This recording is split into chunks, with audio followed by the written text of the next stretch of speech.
taking the car to the dealer for a service outside of the service plan and warranty, that's where it gets expensive. Yeah, that's true. But there is a certain amount of peace of mind that comes from knowing, we have somebody here that works with us. He's got an old car. He still takes it to the dealer to have it serviced. That car, I can tell you now, is actually worth more now than when he paid for it 5 years ago.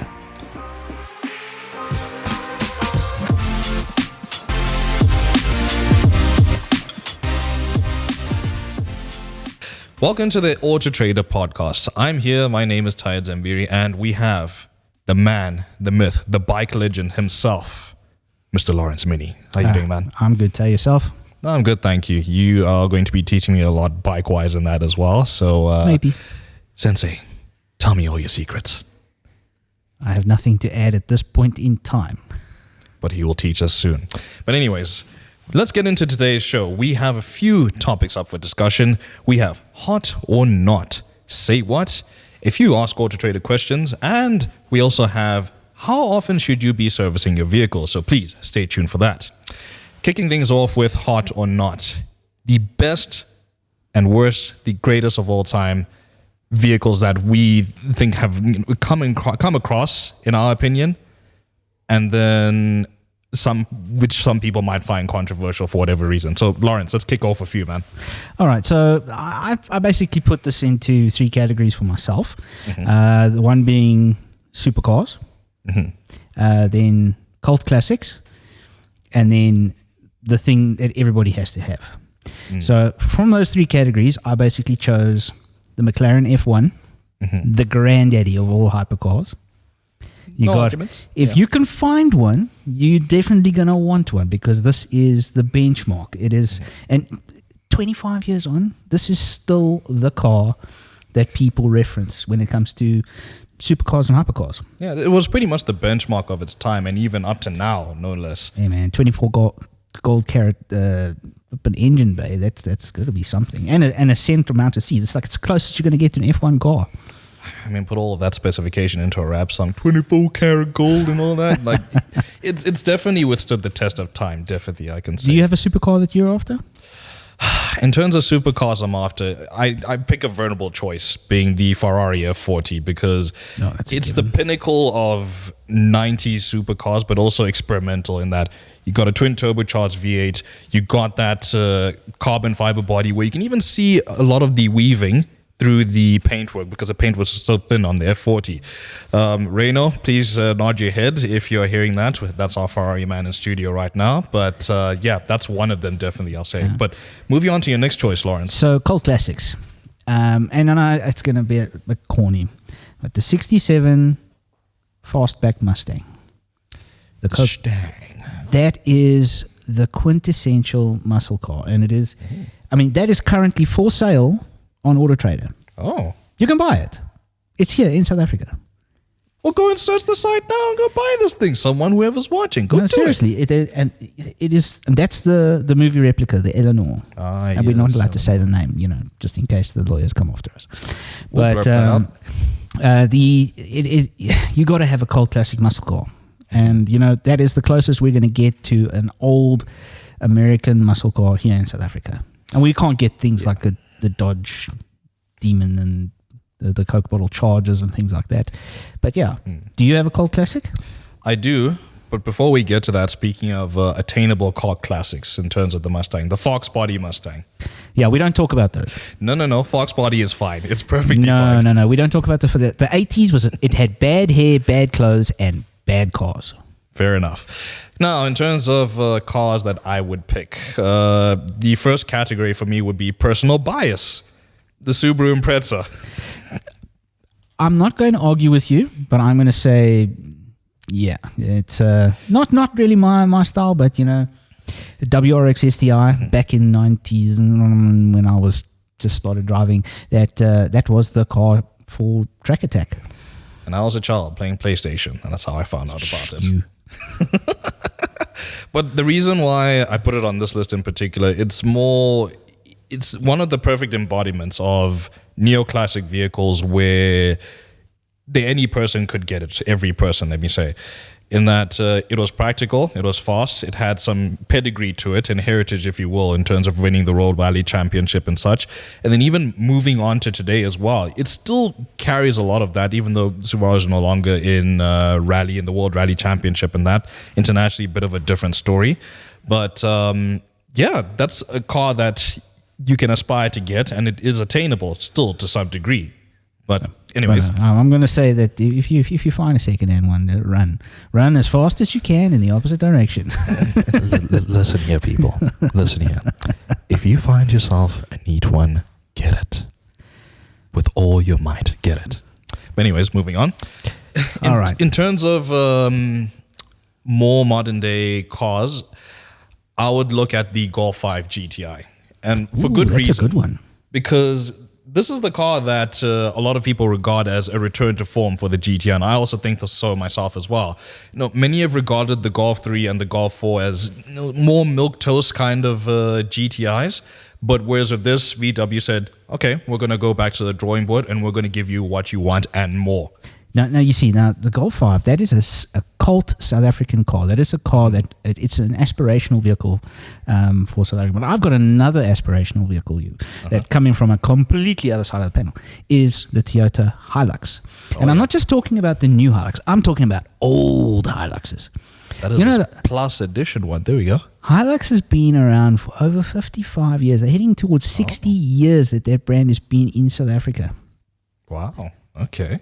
So I think on AutoTrader, we have models that date back to 1993. I think it's the oldest one I could find. But just think about that. That car has been on the road longer than you've been alive.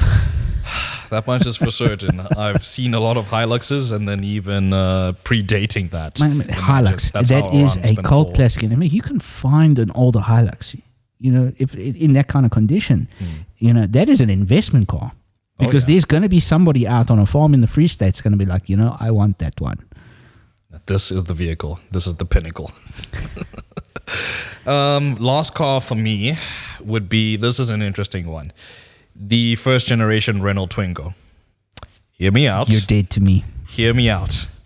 This is one of those vehicles, and I did quite a bit of research surrounding this car. Did we even get this in South Africa? We did not, but what the vehicle embodies, that's the thing. Now, this was around about the time when Renault was in a little bit of a limbo, and they needed a car to fulfill the entry-level space. And they scoured through all the designs that they had, and they thought, what are we actually going to use? We need something to fill in the space left after the Clio and the Renault 4, I think, which this replaced. And then they said, hang on, let's use this. And it sold gangbusters numbers in Europe. And it was just the perfect embodiment of, fine, it's a cheap car, but it's cheap and cheerful, dependable, and it has a personality. And it just shows that, despite the fact that this is an entry-level car, it needs to keep the cost down and all that, Renault aced it. And it shows that this is definitely possible with smaller entry-level cars. Just unfortunate we never got it here. I wish we did. And it's got a silly name. Anyway, moving on. Moving on to say what? What? Exactly.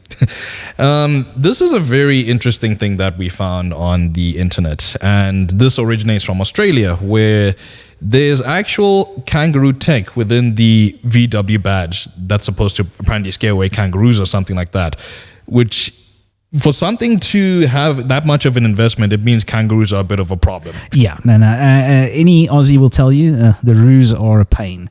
They're, I don't even know what our equivalent would be. What are those things? Maybe a springbok even. No. Those little grey birds that destroy the front bumpers of cars. Bin chickens. No, Afrikaans we call it a tarantal. But yeah, those things are everywhere, and roos are everywhere. Now, from what I read here, basically the badge plays an audio signal. It's an audio, like a little speaker, but it plays an audio signal that chases kangaroos away. Grey kangaroos, red kangaroos. I didn't even know that there were different types of kangaroos. I thought a kangaroo was a kangaroo. But apparently they've been testing this on golf courses and stuff. Wow. And it chases the roos away. Because, if anybody, most of the people out here live in South Africa, you will have encountered some wildlife with the front end of your car. Oh, yeah. I have connected quite a few animals in my time, long lifetime drives to the Karoo, and Yeah, things happen, man. And it unfortunately, when an animal vehicle incident happens, it causes tremendous damage, even at low speed. Oh, yeah. We've heard stories of cars being written off after connecting one of those guinea fowls. That's its thing's name. A guinea fowl of all things. Goodness. It will obliterate the front bumper, the undercarriage, even the steel under tray covers and stuff. It's crazy. Now, if you can imagine that's what happens with the guinea fowl, what happens with a kangaroo? Because it's a massive thing. So not only for vehicular safety, but also just because they're a pest, they dig holes and they eat. Kangaroos are a national If you can fit something in the front of your car that's going to chase the things away, I say go for it.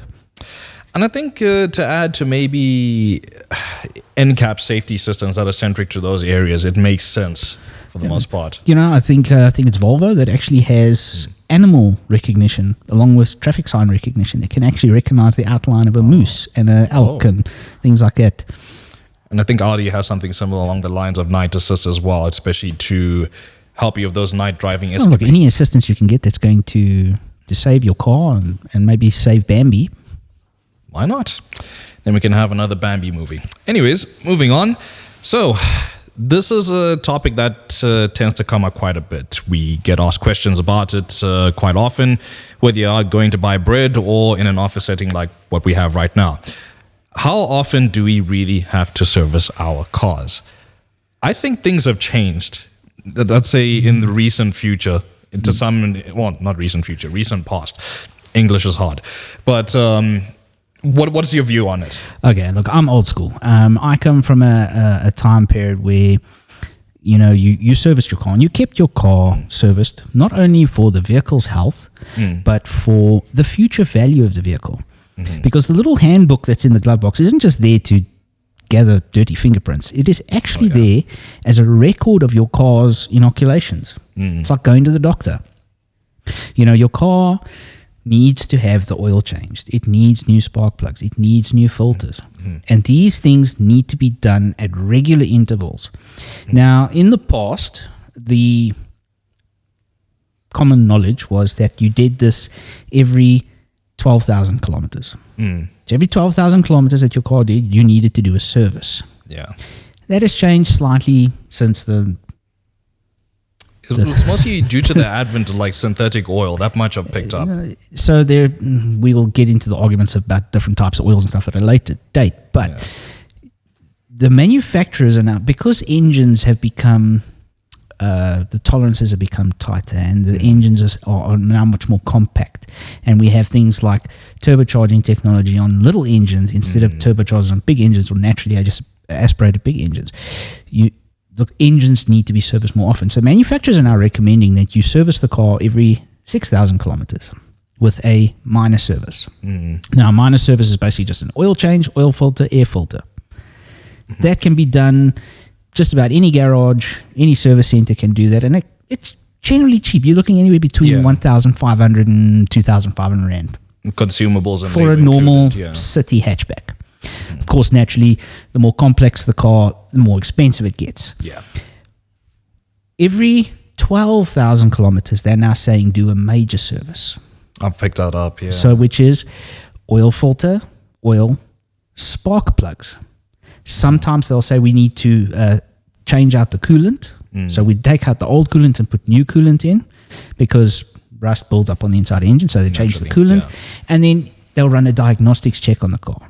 To plug the OBD in and say, okay, the thing's sensor on the left bank is unhappy. We need to maybe change a sensor, or to tell the mechanic, because there's so much more electronics in a car. Yeah. So they will tell them, okay, you need to maybe have a look at this. Cars nowadays are so smart, they will actually tell you, hey, I need to be serviced. You'll get an alert about the dashboard that says, car is due for service now. Head to your local dealer. And potentially even order parts on the fly as well. Well, Teslas, I think they were saying that Teslas could do that, but we don't talk about Tesla because they're not here. But a service, you must be prepared for what will happen if you don't service your car. It's a big ticket repair. Same. You don't go to gym and treat your body right, or exercise or eat well. Your body's going to fail. Same thing happens with a car. You don't change the oil that's in the engine turns into gunk. The filters clog up. and the filters clog up, it cannot filter what's in the engine. Then your engine starts to break down. If you don't change the plugs, your engine will start misfiring. There's so much that can go wrong if you don't take care of the car mechanically. Yeah, and it also just gives you a bad perception of a particular vehicle, because now modern cars, especially nowadays, there's less room for error in terms of, breakdowns and all that, provided you do regular maintenance and the like. But the thing is, when some people tend to forget that, okay, because I have X vehicle, I know that this thing is strong, it's whatever, it can go and do the distance. And then when things start to go horribly wrong, then you get the wrong perception of that vehicle, which I think is a bit unfair. But do your services regularly. That's the thing. Yeah. Now, servicing, like I said, just because you have a specific type of car, and I'm speaking now specifically about used cars, secondhand and older cars, you don't have to take the car. So if you have a Mazda, you don't have to take the car to Mazda. You can go to any garage that will do the service for you, as long as they stamp the book. Yeah. Because if you have a service history, which is what we talk about in the adverts and stuff on site, FSH, full service history. If you have a full service history, the person that's buying the car is looking at that book and going, oh, this car has been taken well care of. It tells you the story pretty much. So this is a good car because I know it's mechanically sound, it's been taken care of. If you take the car to somebody that's going to service the car might have been serviced, but if they're not stamping the book with an official stamp and a signature, you don't have a full service history. Exactly that. Now, that takes us to the opposite end of the spectrum, and that is service and maintenance plans. So when you buy a new car, you get the warranty, and then optional, sometimes they unbundle it from the price of the car, and sometimes it's part of the price of the car. You can't say no. Yeah. They will say to you, right, this service plan is for 3 years and 150,000 kilometers. In that time frame, they will tell you there are service intervals. So you need to bring the car to us, to our dealership at 15,000 kilometers, and we are going to change this, and this, and this. And we will stamp the book, and it's official. And we use official parts from the OEM. Those are usually done between 15 and 20,000 kilometers. They give you... some manufacturers will depend. It depends on the vehicle as well. If it's a diesel, if it's a petrol, if it's a hybrid, and those costs are bundled into you. You're not paying it. You take the car there, they sort it out. You go fetch it. You don't pay a cent. Taking the car to the dealer for a service outside of the service plan and warranty, that's where it gets expensive. Yeah, that's true. But there is a certain amount of peace of mind that comes from knowing. We have somebody here that works with us. He's got an old car. He still takes it to the dealer to have it serviced because he wants the stamp in the book. Because when that car, which is, by the way, one of the cult classics we could have talked about, that car maintains its value because of the stamps in that book. No, it's true. That car, I can tell you now, is actually worth more now than when he paid for it 5 years ago. Service your cars, people. Service your cars. I mean, coming back even to just the thing of having the book stamped and all that as well. And this is the thing, like the out of warranty stuff. Or not out of warranty, out of plan. Sorry, my mistake. It's the thing of, I've seen a lot of manufacturers now, I know BMW started doing this, where they offer out of plan service bundles and even just try and reduce the cost a little bit when it comes to out of plan servicing. It's an encouragement also to also keep and maintain your old car as well. I think that's another thing that comes about as well. Because I know a lot of people fear that, as soon as the maintenance plan or service plan is done, I'm selling this thing. It's out of my hands. Yeah, because the service costs become exponential. You find it a lot with your German luxury models. As soon as that car is out of service plan, it loses 15% of its value, and nobody wants to touch them with a 10-foot pole because it costs so much to service them because they are so advanced. It's not just a case of, I'm going to pull it up on the ramps in my backyard and change the oil. Can you service your own car? Of course, yes. Yeah. It's right to repair, as long as the car is out of its warranty period. The minute you put a spanner to that engine, you've just voided the warranty. Pretty much. Yeah. So once the car is out of warranty, if you've got a black thumb for oil and whatever, go for it. So I say, service your car. If you want to change wheel bearings, go for it. There's nothing wrong with DIY work. But understand that if you don't do it properly, it could cost you a lot more money at the end of the day. And actually, make sure you follow service manuals and all that stuff in between if you're going to be doing DIY work and all, because though you get general guidelines for a lot of cars, the thing is there's certain nuances to consider with particular vehicles that much I've seen. So a lot of times the cars will themselves require speciality tools. Yeah, exactly. Like any VAG product, be it Volkswagen, Audi, you have to have special tools to be able to work on those cars, because the normal tools that you can buy at your local parts shop won't fit. It's true. I've seen. No, that was a lot of insight, Lawrence. Thank you very much for that. Yeah, I hope I didn't confuse anybody. No, you're 100%. Now we must get into Ask AutoTrader, where you submit your questions, we ask them. Well, answer them. Sorry, English is hard today. So yes, first question from Minette. How do I sell my trailers? Okay, so AutoTrader is a vehicle sales platform. Everybody knows cars, Yeah. but they don't know about the bikes. And leisure items. And leisure items. Now, not as popular. You're going to we have that listing site under leisure where you can get everything from jet skis to boat trailers to boats to caravans and trailers. I haven't actually seen any of the little two-wheel Fender trailers that they use for camping and stuff, but big camping trailers, those ones that fold out into a three-bedroom house, for a camping weekend. Even a place for the dog. I believe those are on site as well. So, if depending on what kind of trailer she's trying to sell, you can check out the leisure listings on AutoTrader. And get yourself a boat at the same time. Or a bike. Then next question. What is the difference between year model and date of manufacture? This does tend to confuse a bit of people, but can of worms, bud. Can of worms. That's the thing. It also depends from manufacturer to manufacturer, but from my understanding, year model is from the time that it's registered, and date of manufacture, as the name states, when the car was assembled and complete and then got the stamp to say it was made on this day. So here's an example. Kia Sportage. Yeah.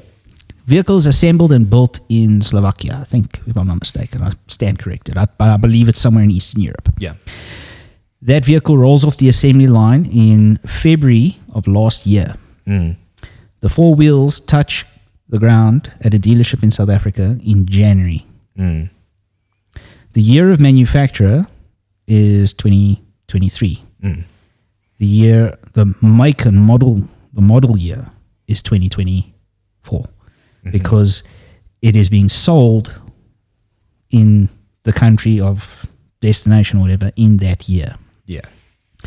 It gets a little bit grey when we start getting to like the December-January period, when we start having the changeover, because there's some cars that will arrive in December but they're only sold in January, but at the end of December, beginning, there's a 2-week gap. It gets grey, so it is a bit messy. The best thing to do is to really check the VIN numbers, make sure that the dealership that's selling the vehicle is on point. And this specifically is around new vehicles. Yeah. It affects used car sales when we start getting down the line. This was, you check the VIN number on the OEM's website and it says, this was built in 2022. Yeah. And they're selling it in 2023. It's a bit of it is a bit very, like I said, it gets very, very grey when we start getting towards the end of the year, December, January, where you will be able to start buying cars in December that are labeled as 2025 models. Let's not even get into leap years. Yeah, it gets, like I said, it gets messy, but pretty much you nailed it on the head. There was the one is it for us. For the consumer, it is about when the warranty period starts. Yes. The minute the car is registered on eNatus, the warranty period starts. So if that car sits on the dealer's floor for 2 months, 108 days, whatever the case may be, all that time that warranty is ticking away. Yeah. So the consumer who's buying the vehicle might lose out on 2 months worth of warranty. So we want to try and keep the date as close to the date of purchase as possible. it's such a mixed bag of things there, and also trying to match it all together. It is messy, and at the end of the day, I think what the question is referring to is, will I be sold a car that is a year old already?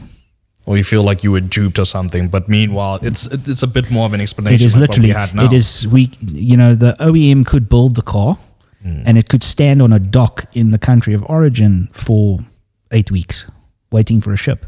Fresh off the boat.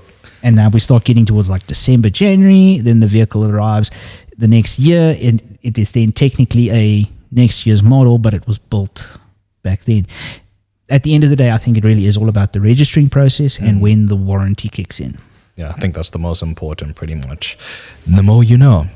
Anyways, that's all the time we have for now. I hope you enjoyed the show, people, and hope you learned something as well. So, this is me, Mr. Taye and Mr. Lawrence Mini. This is me saying goodbye. And don't forget to search AutoTrader. Readers' bike reviews are very nice.